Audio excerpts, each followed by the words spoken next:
Bueno, buenos días. ¿Cómo están? Para los que no me conocen, yo soy Marcela Minian, una de las médicas de planta del segundo piso. Vamos a presentar un Ateneo que llamamos El laberinto de la fiebre, con nuestros residentes son Jonathan, Inca Jorge y Tordellilla Paula, sobre un paciente que tuvimos internado en nuestro piso. Gracias. Bueno, muy buenos días a todos. Bueno, como dijo la doctora, el caso clínico se trata de un paciente masculino de 55 años con un único antecedente relevante, tenía hipertensión arterial, como medicación habitual tomaba carvedilol 6,5 miligramos cada 12 horas, enalapril 5 miligramos cada 12, de ocupación era veterinario y como antecedente de lo familiar tenía una madre que tenía artritis reumatoidea. Bueno, el paciente consulta a la guardia en el mes de septiembre por síntomas de más o menos un mes, 2 meses de evolución, caracterizado por tos seca, artralgias, mialgias, rigidez articular, astenia, dinamia y fiebre intermitente, por lo cual el fines del mes de septiembre consulta a guardia externa, en donde simplemente dan tratamiento sintomático con mometasona, le hace una tomografía de tórax y le solicita un collagenograma, un laboratorio que se realiza recién el 2 de octubre, que como cosas positivas tiene solamente la CK de 4900 y una PCR de 2,3. Y también le solicita una interconsulta con neumonología y reumatología para el seguimiento del paciente.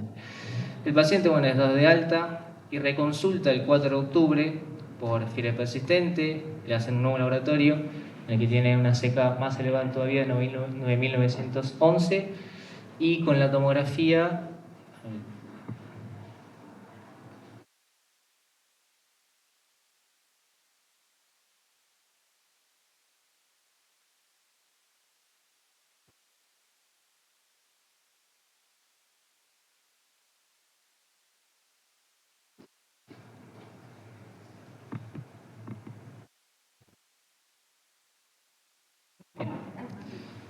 a ver si lo repuse.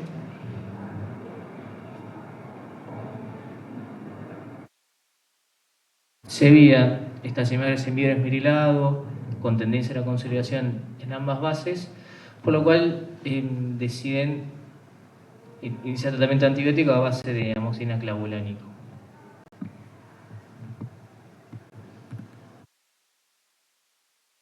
El paciente con este tratamiento ambulatorio es dado de alta y reconsulta nuevamente el 8 de octubre con nuevamente fiebre intermitente, a lo que se le suma disnea.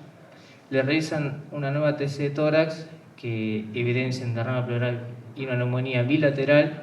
Se le hacen hisopados para COVID e influenza, quedan negativos. Un nuevo laboratorio de control, una CK elevada de 12.745, una creatina 1,6, urea de 123, con clírex de 51, una hiponatremia con C de 127, y inician tratamiento antibiótico a base de extracción de claritromicina y solicitan internaciones a la clínica médica para control y tratamiento.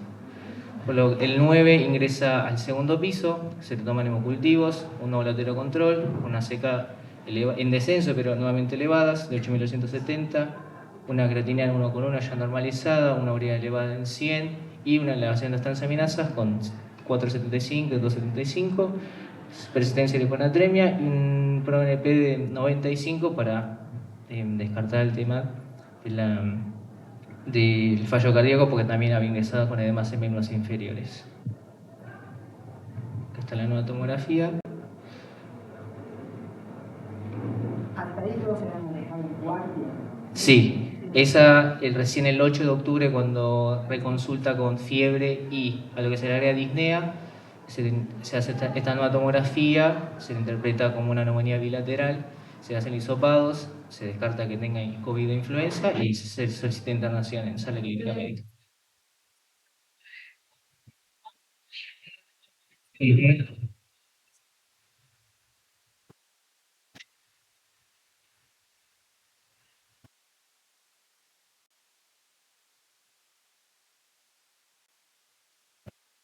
Perdón.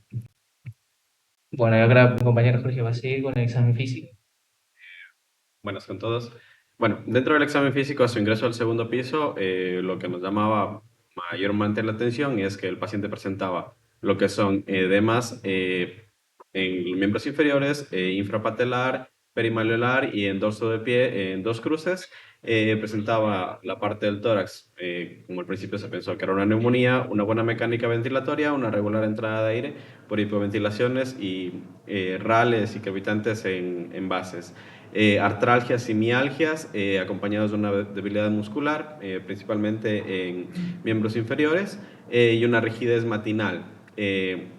Esto de aquí se acompañaba de un fenómeno de Raynaud, una hiperkeratosis y fisuras en descamación. Hasta este momento, con las imágenes que hemos visto, con los diferentes signos clínicos en el examen físico, ¿alguien quisiera acotar o quisiera lanzar un diagnóstico? ¿Puede ser?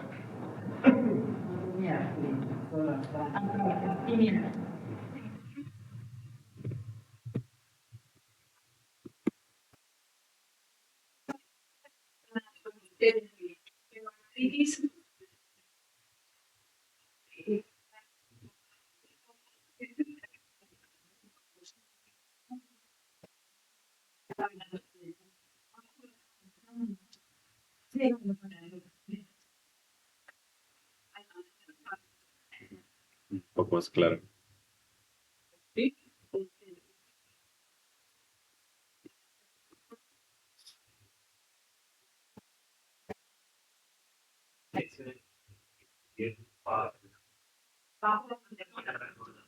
No. ¿Hasta ese momento era todo normal? Sí.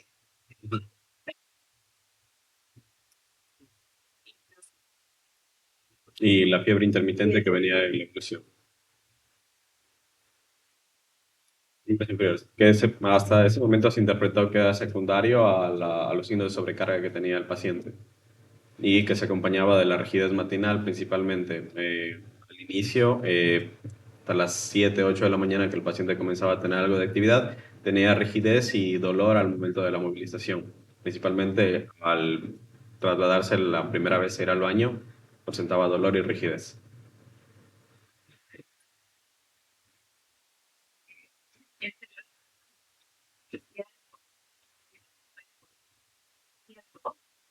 Sí, tenía una tos sin movilización de secreciones al principio.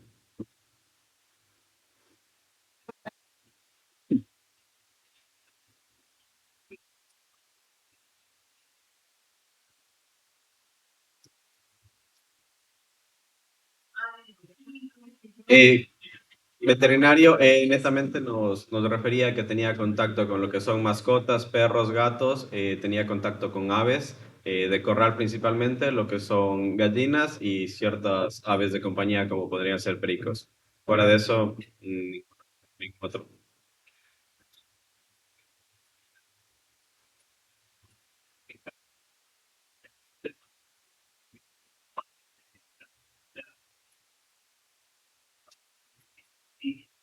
Exacto.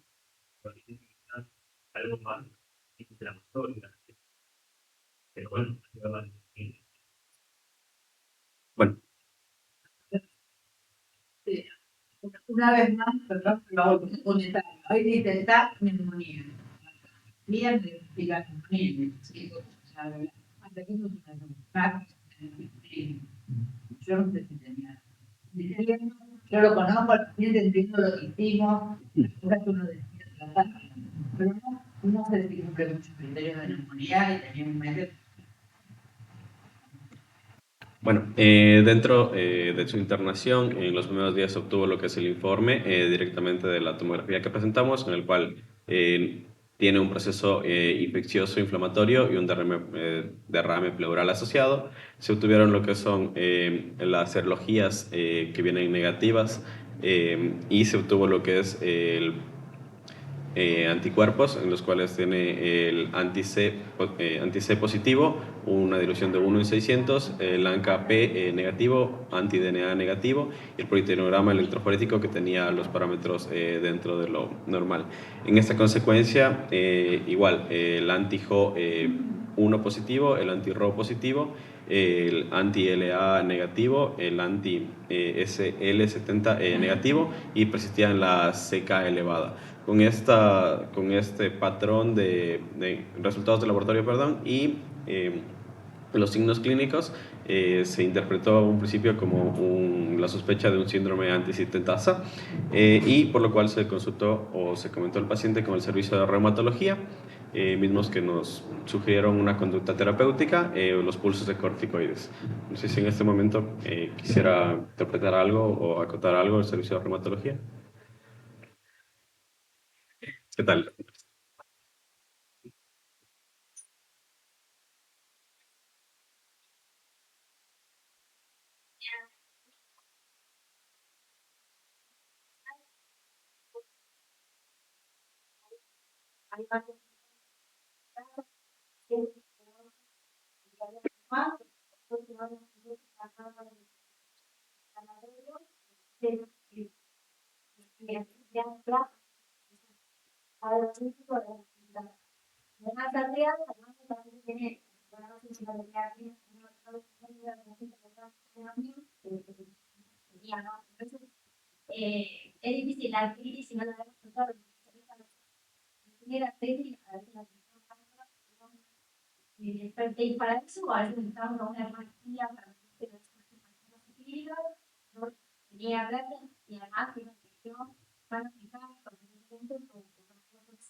Bueno, continuando con la internación, el día 12 se obtuvo lo que es un proteinograma, una orina en 24 horas, perdón, que tenía una proteinuria en rango no nefrótico y una microalbuminuria. Se inició el ciclo de ciclofosfamida y con una buena evolución del paciente, con disminución de la parte de los edemas, las mialgias, las artralgias, por lo cual se decidió dar el alta sanatorial y el control por consultores externos. Bueno, luego de la externación, continué en seguimiento por el servicio de endocrinología y reumatología y con los ciclos de ciclofosfamida. En noviembre, 3 de noviembre del año pasado, 2023, acude a guardia externa por progresión de los edemas en miembros inferiores. En la guardia le hace una ecografía Doppler venosa que resulta ser compatible con TBP bilateral en miembros inferiores en venas femorales comunes, superficiales, popliteas, gemelales y sóleas, por lo cual se decide internación del paciente para anticoagulación con acenocumarol y bueno, es dado de alta al alcance del rango terapéutico. El 18 de marzo de este año intercurre con una neumonía por COVID, en donde se exacerban también los síntomas del síndrome antisintetasa, con mialgias, artralgias y edemas, también asociado a un RIN por rango terapéutico mayor a 3,5, en el cual bueno, la internación cumple el tratamiento de antibiótico una vez por 5 días, obviamente se suspende el ciclo de fosfamida en ese mes, se optimiza la anticoagulación y es dado de alta nuevamente seguimiento para hematología, neumonología y reumatología. Bueno, posterior a esto seguía en control por consultores externos, reconsulta en la parte de la guardia en el mes de abril por un incremento de los edemas en la parte que ya había sido diagnosticada una TBP en miembro inferior derecho con una anticoagulación fuera de rango, con desaturación, taquicardia, por lo cual se decide su ingreso, se diagnostica un TEP lobar derecho con la dilatación, con un PESI alto, con lo cual se pasó a terapia intensiva en donde realizaron una trombectomía mecánica, se lo anticoagula con enoxaparina, se realiza nuevamente perdón, las... Muchas gracias. Se evidencia la angiotomografía en donde se ve que hay una diseminación y visiblemente en la parte ósea, esternón, costillas, escápulas. Regresa nuevamente después de salir de la parte del TEP a la sala de clínica médica en donde intercurre con lo que es un derrame pleural derecho, que es compatible con un exudado complicado. Se interconsulta con cirugía de tórax, que tiene un diagnóstico en el citológico de un adenocarcinoma de pulmón, sin conducta quirúrgica por los antecedentes del paciente. Se presenta un cuadro de síncope en la internación, por lo cual se le hace una resonancia magnética y se presenta lo que es un LOE en la parte del cerebro.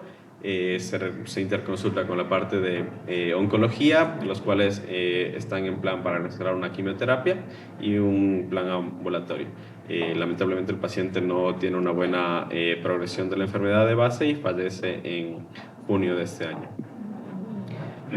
Ahora, bueno, la parte de la resonancia magnética, en el cual vemos la lesión ocupativa del espacio.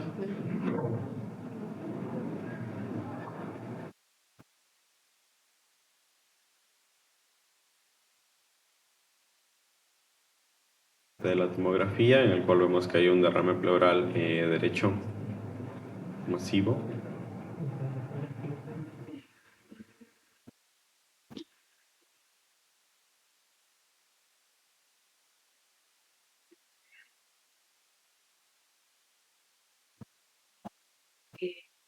Al menos en esas imágenes, lo que sí informaba la presentación de los pulmones, hicimos una tomografía en el apuntábamos a la primera internación, donde se ve siete etapas, pero sí decía que cuando vos estás en la información importante, podría haber una lesión difícil de categorizar que comenzaba a sugerencia de una etapa de crecimiento. El tomografía estaba desgraciado, pero decía que podía, cuando contraste estaba, podía haber una lesión subyacente. Eso no se ve, no se lo ve porque es un impacto que se asocia a que biológica y que eso en el líquido también es una biopática, bueno, tengo química, donde ser propensa al paciente. Esa imagen que no se puede representar por el estado del paciente, en la como cirugía va a hacer un tratamiento, también hay que compartir con la persona. Se descarta, no se causa u otros tumores, digamos que pueden haber metástasis social, por ejemplo, mal, descartando lo que los proyectos y se echa del diagnóstico con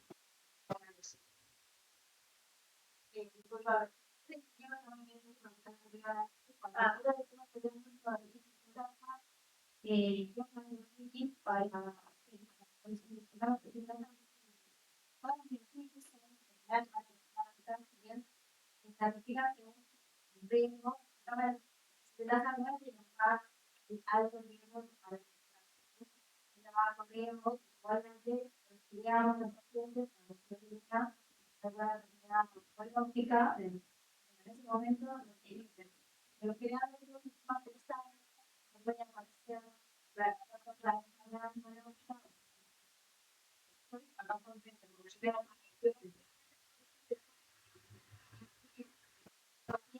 que tiene ambas propiedades pero la tienen dos, pero puede pasar que está considerado y una de las cosas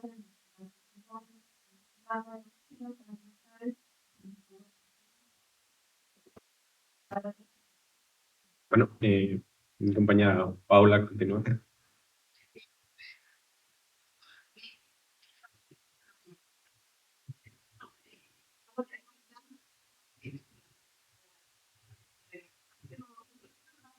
Es un poco de la única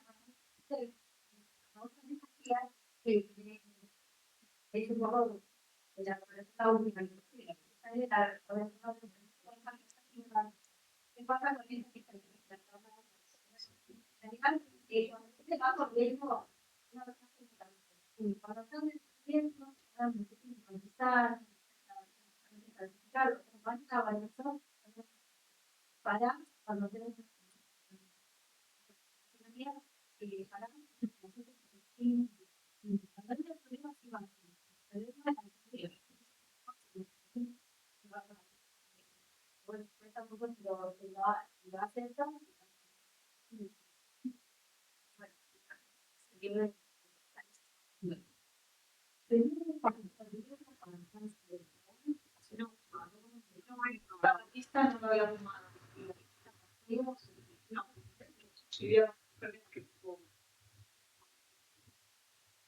Bueno, continuando con la revisión bibliográfica, bueno, a modo de definición, tenemos que síndrome antisintetasa es una enfermedad autoinmunitaria que puede tener una presentación heterogénea, que hace parte también de las miopatías inflamatorias idiopáticas, dentro de las que encontramos las polimiositis, la dermatomiositis, miositis por cuerpos de inclusión, secundarias a infección, a fármacos, etc. Lo trascendental en este síndrome es el hallazgo justamente de esos anticuerpos antisintetasa, ¿sí? Como ya lo mencionaron. Pero primero que todo, ¿qué son esas RNA sintetasas? Pues básicamente no son más que enzimas citoplasmáticas que ayudan o que cumplen una función muy importante en lo que es la síntesis de proteínas. Lo que ayudan es a la unión de cada aminoácido con su ARN de transferencia y de esa manera se dé una adecuada síntesis de proteínas. Hasta el momento, como ya lo mencionaron, ahí se han encontrado hasta 8 anticuerpos de estos antisintetasas. El más frecuente es justo el anti-HO, que era el que tenía nuestro paciente. Se presenta hasta un 20 a un 30% de los pacientes que cursan con esta patología, que bueno, es la que tiene las manifestaciones más floridas, que puede asociar también fiebre, las manos de mecánico, el Raynaud. También tenemos otros como el PL7, el PL12, que tienen más bien compromiso articular y el siguiente a nivel muscular. Ahí en la tabla podemos observar pues justamente como las características clínicas más relacionadas con cada uno y la prevalencia. Bien. En cuanto al diagnóstico, básicamente va a ser una combinación de las características clínicas, obviamente, también de las alteraciones a nivel del laboratorio, las alteraciones inmunohistoquímicas también que se puedan presentar y bueno, los exámenes complementarios que se necesiten orientados, digamos, a algún órgano en específico que ya se esté afectando. Tenemos, a nivel muscular podemos encontrar debilidad a nivel proximal, podemos encontrar dolor, atrofia, fibrosis, puede haber aumento de las enzimas musculares, como fue el caso de este paciente. La CPK estuvo bastante elevada, las transaminasas también por mucho tiempo, los reactantes de fase aguda. Y bien, a nivel del electromiograma lo que podemos encontrar es irritabilidad a nivel de la membrana muscular y a nivel de la biopsia, más bien un infiltrado de tipo macrofágico, también inflamatorio, que afecte sobre todo la parte más externa de las fibras musculares, que sería el perimicio. A nivel articular encontramos poliartralgia, sinovitis que pueden llegar hasta poliartritis destructiva de las articulaciones de las manos, de las muñecas, codos, rodillas. Puede haber factor reumatoideo positivo, anti-CPK, así que por eso siempre es importante solicitar todo el colagenograma. A nivel respiratorio, lo principal es que se presente este patrón de enfermedad pulmonar intersticial difusa, que se va a presentar con signos y síntomas tales como la tos seca, dolor torácico, hemoptisis, puede haber disnea, que puede incluso progresar hasta insuficiencias respiratorias y distrés respiratorio. Imagenológicamente, una neumonía intersticial no específica o una neumonía organizada, sobre todo a nivel de las bases, como fue el caso de nuestro paciente que tenía sus consolidados, como vemos en las tomografías. Y bueno, otras manifestaciones asociadas, la fiebre persistente, en este caso más bien era también relacionada al foco pulmonar, Raynaud y las denominadas manos de mecánico, que también vimos todas esas lesiones descamativas, fisuradas a nivel de los dedos de las manos. Bien, en cuanto al pronóstico, bueno, esto va a depender mucho del compromiso respiratorio que tenga el paciente, ya que nos dicen que estos pacientes que además tienen compromiso con enfermedad pulmonar intersticial difusa, tienen hasta un 40% más de mortalidad, y en las tomografías, bueno, se va a encontrar más bien un patrón de tipo rediculado, difuso, como vemos en la imagen. También puede haber vidrio esmerilado o no, y eventualmente pues los consolidados. En cuanto al tratamiento, digamos que básicamente lo manejan en dos fases, que son fase de inducción y fase de mantenimiento. La fase de inducción va a requerir corticoides a altas dosis, como fue el caso de nuestro paciente que recibió pulsos de metilprednisolona, y esto en casos refractarios, casos severos, se puede asociar también a agentes inmunosupresores, como fue el caso de la ciclofosfamina que se utilizó también en este paciente. También pueden utilizar methotrexato, azathioprina, micofenolato, también se han utilizado algunos biológicos como el rituximab, que ha tenido también bastante utilidad, sobre todo en casos con myositis o con EPID refractaria. Y bueno, ya en la fase de mantenimiento también sería corticoides, pero ya a bajas dosis, asociado también a alguno de estos inmunosupresores. El tiempo de tratamiento pues va a depender mucho de la evolución del paciente, pero por lo general puede ir de 6 hasta 12 meses inclusive. Y bueno, esto lo que nos llamó bastante la atención sobre el paciente fue este desarrollo de la neoplasia a nivel pulmonar que desarrolló el paciente en muy poco tiempo, menos de un año prácticamente. Y bueno, es lo que queríamos, el interrogante que nosotros nos hicimos, qué tanta asociación hay de este síndrome con malignidad. Y efectivamente lo que encontramos es que estos anticuerpos antisintetasa tienen más bien un factor protector para desarrollar neoplasias, pero sí no queremos dejar pasar que alrededor del mundo se han encontrado múltiples casos de pacientes con esta patología y que tiempo después, a un año, 2, 3 años, desarrollan alguna de estas neoplasias, sobre todo de pulmón, como vemos acá, colorectal, mama, ovario, hepatocarcinoma inclusive. Y también tenemos que este anticuerpo anti-Rho, que también tenía positivo el paciente, también es un predictor, digamos, de enfermedad pulmonar intersticial rápidamente progresiva, y asociado también al anti-Ho que tenía positivo el paciente, le predispone a mucha más facilidad de desarrollar una malignidad posteriormente. Así que la sugerencia en general es siempre, bueno, hacer el screening según el sexo y la edad del paciente, como inicialmente se haya hecho el diagnóstico.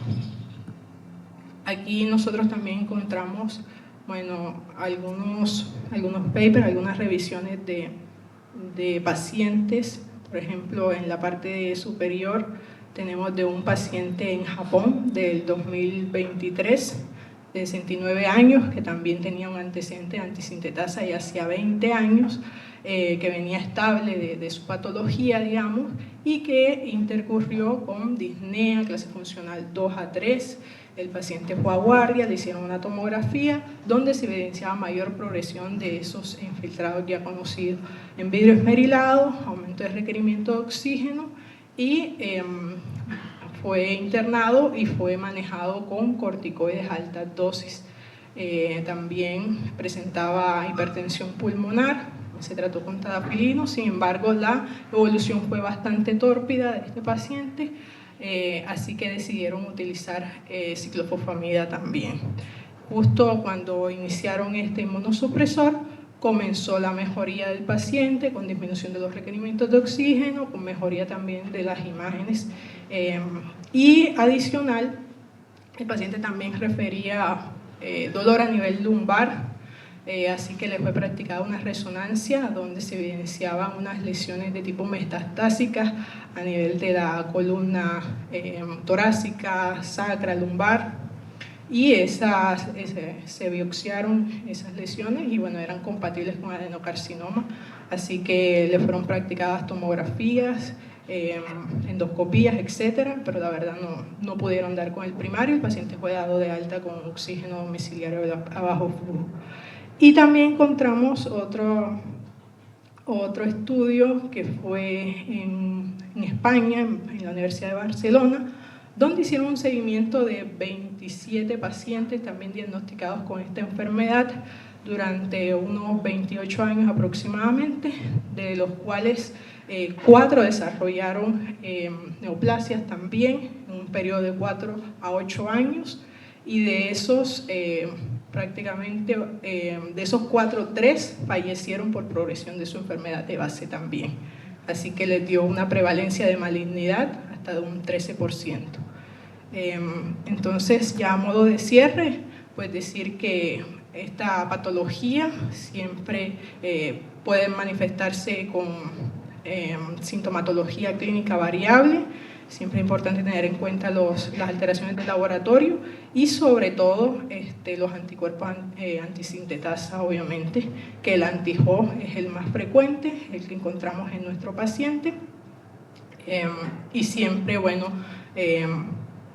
solicitar toda la pesquisa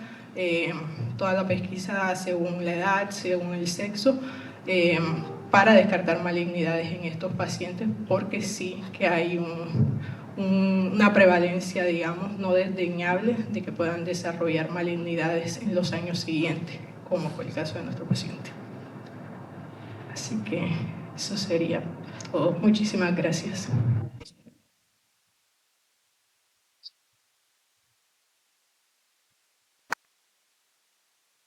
No sé si alguien quiere hacer una pregunta.